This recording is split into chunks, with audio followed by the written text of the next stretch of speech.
अस्सलाम वालेकुम दोस्तों, मेरा नाम है साबिर हुसैन और मैं आप सब लोगों को स्टडी रिवर के प्लेटफॉर्म पे वेलकम करता हूं। मैं इंशाल्लाह अजीज आप लोगों को सीएसएस एबिलिटी का कोर्स करवाऊंगा इंशाल्लाह। अच्छा, जैसे हम लोगों ने पिछली वीडियो के अंदर सीएसएस एबिलिटी के कोर्स आउटलाइन के बारे में हम लोगों ने डिस्कस किया था। हम लोगों ने उसका एक इंट्रो वीडियो आप लोगों ने देखी थी। अब इस वीडियो के अंदर इंशाल्लाह अजीज मैं आप लोगों को उसके अंदर हमारा जो एक कंटेंट था बेसिक मैथ का, उसके बारे में इंशाल्लाह आपको बताने जा रहा हूँ। दोस्तों, बेसिक मैथ के अंदर हम लोगों ने बहुत सारे कंटेंट पढ़े थे। जैसे हम लोगों ने पढ़ा था range, mean, median, mode, average, percentage, ratio, proportion, इसी तरह एज प्रॉब्लम, ज्योमेट्री, इसी तरह आगे हम लोगों ने कुछ वर्क शेयरिंग के बारे में पढ़ा था, डायरेक्शन। तो उनमें से एक ऐसा टॉपिक अभी मैं आप लोगों से डिस्कस करने लगा जो कि बहुत इंपॉर्टेंट है और मोस्टली स्टूडेंट्स के हवाले से अगर देखा जाए तो स्टूडेंट्स को ये बहुत ज्यादा मुश्किल लगता है। ये टॉपिक है हमारा प्रोपोर्शन का। ये प्रोपोर्शन का जो टॉपिक है, ये अगर हम लोग CSS ability point of view से देखें तो ये हमारा 2017 में भी आया हुआ है और 2020 के पेपर में भी ये हमारा क्वेश्चन आया हुआ है। तो इसको सबसे पहले हम लोग क्वेश्चन पढ़ते हैं कि क्वेश्चन किस किस्म का आता है। क्वेश्चन लिखा हुआ है कि 5 workers can construct a wall of 60 meters in 16 hours. अगर 5 वर्कर्स हों और वो 60 मीटर की दीवार अगर 16 आवर्स में अगर बनाएं, तो फिर क्वेश्चन कहता है कि if 3 more workers start working, अगर उन 5 वर्कर्स के साथ 3 वर्कर और भी अगर ऐड हो जाएं तो फिर क्या होगा, how much time in hours they will take to construct a wall of 50 meter. तो वही 8 अब मजदूर जो हो जाएंगे वो 50 मीटर की अगर दीवार बनानी हो तो उस पर कितना टाइम वो लगा देंगे। अब दोस्तों, इस क्वेश्चन को अगर हम लोग पढ़े तो इसके अंदर हमारे पास मेन 3 चीजें आ रही हैं। एक हमारे पास वर्कर आ रहा है जिसको हम लोग लेबर कहते हैं, एक हमारे पास टाइम आ रहा है जो कि आवर्स में है, और एक हमारे पास तीसरी चीज जो आ रही है दैट इज प्रोडक्शन। और प्रोडक्शन यहाँ पे क्या आ रही है, हमारे पास वॉल आ रही है। तो इस क्वेश्चन को सॉल्व करने से पहले हम लोग इसके कुछ बेसिक रूल्स को हम लोग डिस्कस करने जा रहे हैं, जो कि प्रोपोर्शन के अंदर डिस्कस करना लाजमी है।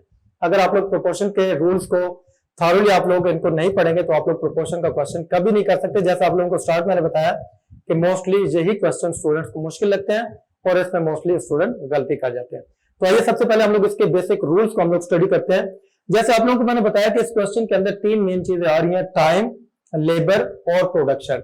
तो पहले हम लोग इनके बेसिक रूल्स को हम लोग डिस्कस करते हैं। इनके रूल्स क्या होते हैं? देखिए, टाइम और लेबर जब कभी भी आता है ये हमेशा आपस में इनवर्स होते हैं। टाइम एंड लेबर हमेशा ये आपस में क्या होते हैं, इनवर्स रिलेशन में होते हैं। ये जो प्रोपोर्शन का हमारा टॉपिक है इसके अंदर हम 2 किस्म के हम लोग रिलेशन पढ़ते हैं। एक होता है डायरेक्ट रिलेशन, एक होता है इनवर्स रिलेशन। डायरेक्ट रिलेशन का मतलब होता है कि अगर एक शय की वैल्यू बढ़ेगी तो दूसरी की वैल्यू भी बढ़ जाएगी, अगर एक शय की वैल्यू कम होगी तो दूसरी की वैल्यू भी कम हो जाएगी। इसी तरह अगर हम लोग देखें इनवर्स रिलेशन को तो वो टोटली इसका उलट होता है। अगर एक शय की वैल्यू बढ़ेगी तो दूसरी कम हो जाएगी, अगर एक शय की वैल्यू कम होगी तो दूसरी बढ़ जाएगी। अब यहाँ पे अगर टाइम और लेबर को अगर देखा जाए तो इनमें रिलेशन इनवर्स बनता है। कैसे? मतलब फॉर एग्जाम्पल अगर मैं लेबर बढ़ाऊंगा वो जल्दी काम खत्म हो जाएगा, यानी कि टाइम हमारा कम हो जाएगा। लेबर अगर मैं कम करूंगा तो वही काम मेरा ज्यादा देर में कंप्लीट होगा, यानी टाइम मेरा बढ़ जाएगा। तो इनका आपस में रिलेशन क्या होगा, इनवर्स का। इसी तरह अगर मैं टाइम और प्रोडक्शन का अगर रिलेशन देखूं तो वो क्या बनेगा, टाइम और प्रोडक्शन का रिलेशन आपस में डायरेक्ट रिलेशन बनेगा। अब वो डायरेक्ट कैसे बनेगा? मतलब फॉर एग्जांपल मैं अगर टाइम अगर ज्यादा दूंगा मुझे प्रोडक्शन ज्यादा मिलेगी, मैं अगर टाइम कम दूंगा मुझे प्रोडक्शन कम मिलेगी। ठीक है, तो ये आप लोगों का टाइम और प्रोडक्शन का आप लोगों का रिलेशन आपस में, इसका मतलब डायरेक्ट होता है। इसी तरह लेबर और प्रोडक्शन का आपस में रिलेशन ये भी डायरेक्ट में होता है, लेबर एंड प्रोडक्शन ये भी आपस में डायरेक्ट रिलेशन होता है। दोस्तों, इसकी एग्जांपल भी वेरी सिंपल। अगर मैं लेबर बढ़ाऊंगा मुझे प्रोडक्शन ज्यादा देंगे, अगर मैं लेबर कम करूंगा तो मुझे प्रोडक्शन भी कम मिलेगी। अब ये जो 3 अगर आप लोग सिर्फ और सिर्फ ये 3 बेसिक रूल अगर आप ज़हन में आप रखेंगे, मैं आपको इंशाल्लाह गारंटी देता हूं कभी इंशाल्लाह आप लोगों का क्वेश्चन गलत नहीं होगा प्रोपोर्शन के लिहाज से। तो आइए इस क्वेश्चन को अभी हम लोग इन रूल्स के लिहाज से अभी हम लोग इनको सॉल्व करते हैं। देखें, इसके अंदर अब सबसे पहले अब हम लोगों ने ये देखना है कि इसके अंदर 3 चीजें मेन है, टाइम है, लेबर है और प्रोडक्शन है। अभी हम लोग उसको इधर डिस्क्राइब करते हैं। इस क्वेश्चन के अंदर आप लोगों ने एक और भी चीज याद रखनी है कि जो वैल्यू आप लोगों ने फाइंड आउट करनी होगी उसको आप लोगों ने टोटली सेपरेट लिखना है, चाहे आप उसको लेफ्ट पे लिखना है चाहे आप उसको राइट पे लिख दे। क्यों? वो हमेशा इक्वेशन के एक साइड पे आएगा, इज इक्वल टू के एक साइड पे आएगा। तो अब यहाँ पे अब हम लोग देखते हैं हमने फाइंड आउट क्या करना है, how much time in hours. तो टाइम को हम लोगों ने फाइंड आउट करना है कि इसमें टाइम कितना है। तो टाइम हम लोग यहाँ पे लिख लेते हैं टाइम, इसके साथ हम लोग यहाँ पे लेबर लिख लेते हैं वर्कर, और इसके साथ हम लोग यहाँ पे प्रोडक्शन क्या है वॉल। ठीक है, अब देखें सबसे पहले मुझे यहाँ पे टाइम कितना गिवन था 16 आवर्स, तो ये मैंने टाइम 16 आवर्स लिख लिया। और इसके अलावा मुझे लेबर कितनी गिवन थी 5, और वॉल कितनी गिवन थी 60 मीटर। अच्छा, अब वही कह रहा है कि अगर 3 वर्कर्स और भी अगर आ जाए तो अब वर्कर कितने हो जाएंगे 5 में 3 प्लस के 8, और यहां पे वो कहता है कि वॉल अगर 50 मीटर की हो तो बताएं कितना टाइम लग जाएगा, दैट इज एक्स। अब इन वैल्यूज को अब मैंने पुट कर लिया। अब किस चीज की बारी, अब हम लोगों ने इनके आपस में रिलेशंस चेक करने हैं। अगर हम लोगों ने इनके रिलेशंस अगर सही इनके आइडेंटिफाई कर लिया, हमारा क्वेश्चन इंशाल्लाह कभी गलत नहीं होगा। इसमें जैसे आप लोगों को मैंने मेन एक आपको जो रूल मैंने बताया कि जो वैल्यू मालूम करनी है उसको सेपरेट लिखना, चाहे उसको लेफ्ट पे लिख लें चाहे उसको राइट पे, कभी आप लोगों ने उसको सेंटर में नहीं लिखना। अब ये देखें जो हम लोगों ने वैल्यू मालूम करनी है इसका एरो हमेशा आप लोगों ने ऊपर फिक्स करना है।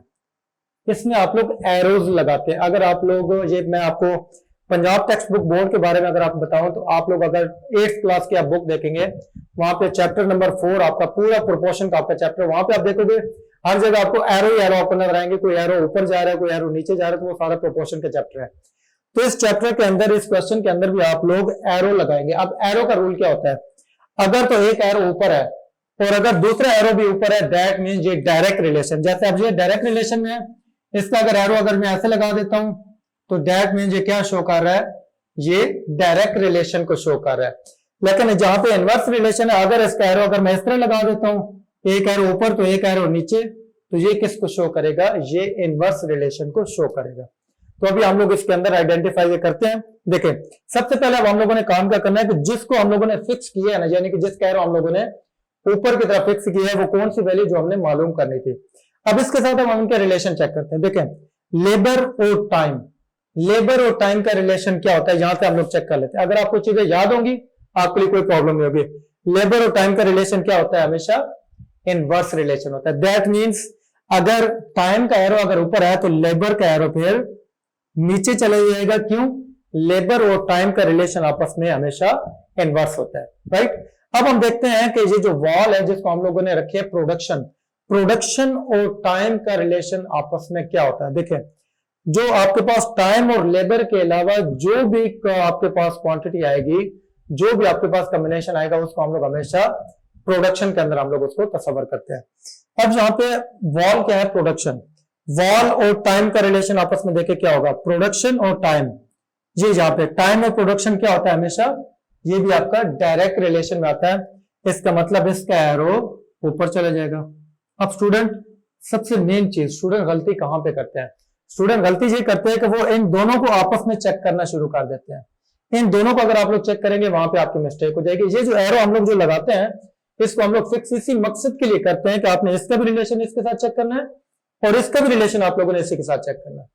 अब ये देखिए जहां से हमारा एरो स्टार्ट हुआ है वो वैल्यू आपने ऊपर रखनी है। यहां से टेल वाली value x/16 is equal to, यहां से एरो शुरू हुआ इसको आप ऊपर रखें 5/8, और जब हमारे पास 3 वैल्यूज आती हैं तो उनके दरमियान में मल्टीप्लाई लिखते हैं। यहां से एरो शुरू हुआ 50/60। तो आप ये देखिए 0 0 cancel, x/16 is equal to ये बन जाएगा 25/48, और नेक्स्ट स्टेप में आप 16 को आप उधर ले जाएं, 25/48 इंटू 16, तो ये आपका राइट आंसर आ जाएगा 25/3, दैट विल बी 8.3 आवर। ये आप लोगों का राइट आंसर आ जाएगा 8.3 आवर। यानी कि अगर हमारे पास अगर 8 वर्कर्स हो और अगर उन्होंने 50 मीटर की अगर दीवार बनानी हो तो वो उसको 8.3 आवर्स के अंदर उसको कंप्लीट करेंगे। दोस्तों ये जो टॉपिक था ये प्रोपोर्शन का, ये बहुत इंपॉर्टेंट टॉपिक है। जैसे इसके अंदर आप लोगों को मैंने बताया कि इसके अंदर आपको ये बेसिक रूल्स आप लोगों को माइंड में रखने पड़ते हैं। अगर आपके जहन में बेसिक रूल्स होंगे तो कभी आप लोगों का प्रोपोर्शन का क्वेश्चन गलत नहीं हो सकता। ये 2022 के लिए भी बहुत ज्यादा एक्सपेक्टेड है क्योंकि ये 2017 में भी आया हुआ था और 2020 के पेपर में भी आया हुआ था। तो इंशाल्लाह अज़ीज़ मुझे उम्मीद है कि आप लोगों को आज ये जो आप लोगों को मैंने बेसिक मैथ का एक चैप्टर आप लोगों को प्रोपोर्शन मैंने समझाया, आप लोगों को ये अच्छी तरह आपको समझ आया होगा इंशाल्लाह। नेक्स्ट वीडियो के अंदर इंशाल्लाह हम लोग इसी तरह एनालिटिकल रीजनिंग का एक टॉपिक, एक बहुत इंपॉर्टेंट टॉपिक इंशाल्लाह हम लोग डिस्कस करेंगे इंशाल्लाह। बहुत जल्द आप लोगों से मिलते हैं, तब तक के लिए इजाजत, अस्सलाम वालेकुम, अल्लाह हाफिज।